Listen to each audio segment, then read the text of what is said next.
Hi, I'm Trevor Henderson with Poly Pomona here at Educause 2013 in Anaheim, California.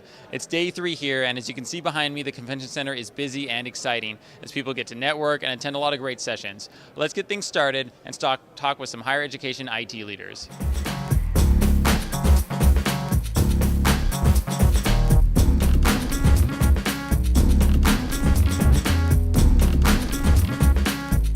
I'm here with Bill Hogue from the University of South Carolina. It's a pleasure to have you here. I understand you were just recognized for a community leadership. How does that feel to be recognized by your peers? Well, I think it's a combination of feeling humbled and also honored, and it's a strange mix, but there's a lot of talent in Educause from all over the country, both depth and breadth, and it's a very exciting day for me, but I'm also very much aware of having been singled out from a really incredible array of talented people.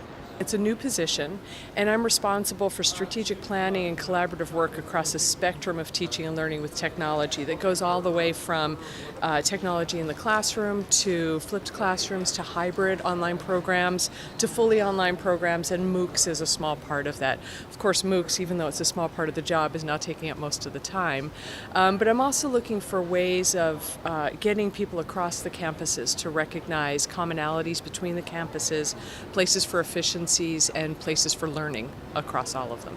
So I think a great challenge for higher education is to embrace, discover and embrace those methods by which IT can provide business efficiencies that we can then pass on to our students. Because obviously tuition increases are, it's a matter of national import, and everyone's wringing their hands over how can we reduce the cost to students. Well, information technology has great potential for that, but I think we've yet to figure out how to do that.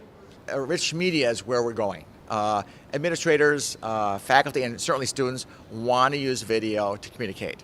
And certainly we can take the next step. How can we use rich media and video to actually educate our faculty and our students? And I think it opens a whole new world, creative world, writing world, and I think people want to see that communication tool used more effectively.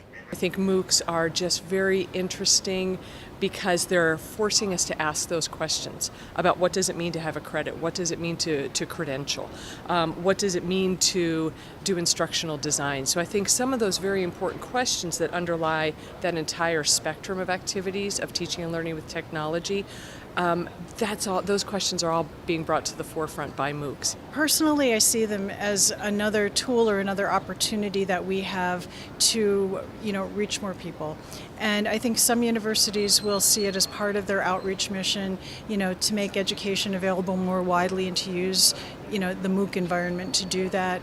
Others, I think, will use them as a marketing or awareness tool to just bring people to their campuses to make them a little bit more aware of what their strengths are. I think one of the keys for me is helping to shape attitudes toward data analytics so that we're not in the business of reducing either individuals or groups of people to a number or a set of numbers.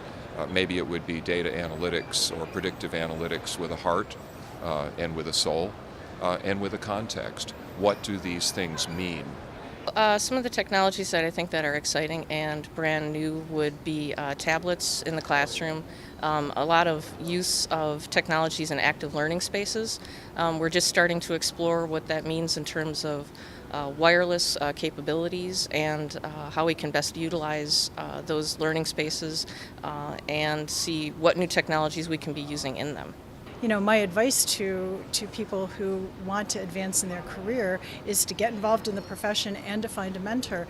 And by coming to an event like Educause or by being involved with Educause activities throughout the entire year, you can do both of those things. And I think it really kind of recharges our batteries, so to speak, because after 364 days of being on the job and dealing with all the challenges of IT and the opportunities, it's kind of great to come back and kind of reconnect with people and kind of share our successes and maybe even our failures. But it really is a great networking opportunity, and you really create a kind of a cohort of friends.